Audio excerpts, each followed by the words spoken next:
Hi there, welcome back to Journey Through John. We are reading John 18 today, and we're at the part of the story where it gets really heavy and hard. But Jesus leaves with his disciples, and they go to the garden that he commonly teaches his disciples. And he gets to this garden, and Judas has led the officials to the garden. I'm struck by the fact that Jesus takes the initiative. He inserts himself into this situation. He steps forward. He says, knowing that then Jesus, knowing all that would happen to him, came forward. So, and then he asks multiple times, whom do you seek? And they answer, Jesus of Nazareth. It's amazing to me that they don't really realize that that's him. Maybe it's because they're in the dark.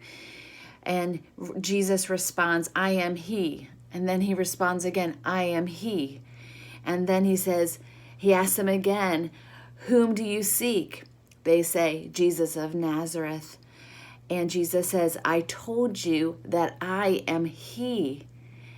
And at this point, he says, go ahead and let these other men go.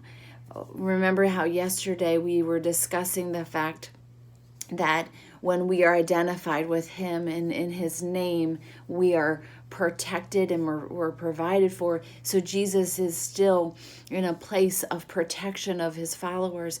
So he's saying, I am he, let them go, because it's not time for them to be caught up in what's going on here.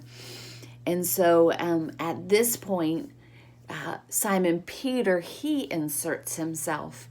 He does what he thinks is right. He steps in and he defends Jesus. Meanwhile, Jesus is putting himself forward, but then Simon Peter is saying, stay away from him. So obviously Simon Peter is not aware of what the plan is at this point. And I believe Simon Peter was emotional. He was doing what he thinks is right. And I think about those times where I just allow my emotions to take over and I become reactive. And in my reactions, I'm just seeing just one slice of what's going on.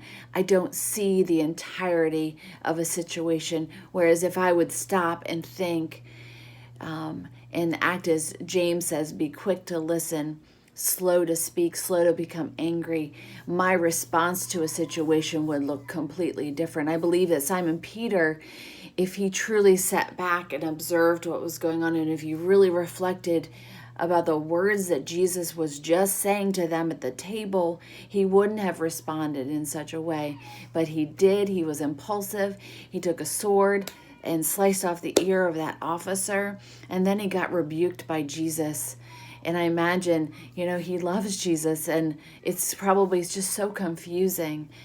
And, this is one of those parts of the story where it makes me question, how do we truly obey the Lord?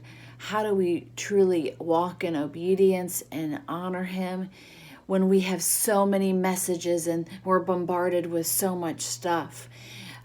Whether it's fear, whether it's people's opinions, people inserting them in places where they don't even belong.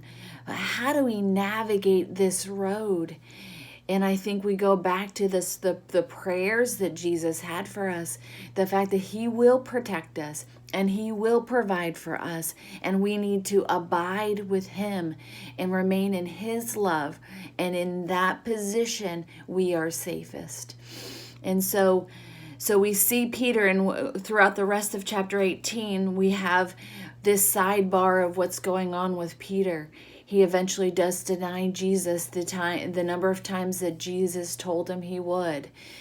And then we have the other situation that Jesus, now in verse 12, is arrested and bound and taken to the religious leaders. And then the religious leaders send Jesus to Pilate, and there's a lot of questioning going on once again about his identity and who he is. Are you king? And I love what Jesus says to Pilate here. He says in verse 37, it's a response to, so you are king? And Jesus answered, you say that I am king. For this purpose I was born, and for this purpose I have come into the world, to bear witness to the truth. Everyone who is of the truth listens to my voice.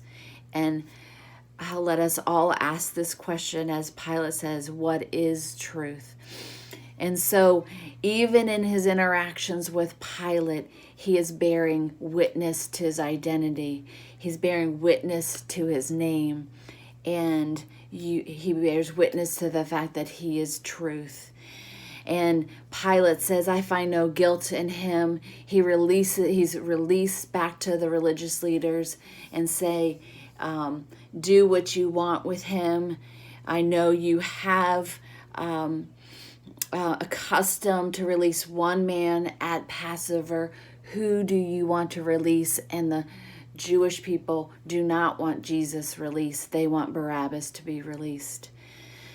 And so my question for you today, I go back to the fact that, Jesus is walking in obedience to what God the Father has asked for him to do. He has his eyes fixed on God and of his plan. Do we have the same focus? Do we have the same laser focus that keeps our feet on the path? It's so easy to be caught up with our emotions. Let us keep our feet on this path, which of course we go back to. I keep saying it over and over. He is the way, he is the truth, and he is the life. Let's keep our feet firm on that path today. I'm so thankful for Jesus' example here. He inserts himself. He takes leadership because he is our protector. He is our provider. And he is not afraid to face the hard on our behalf.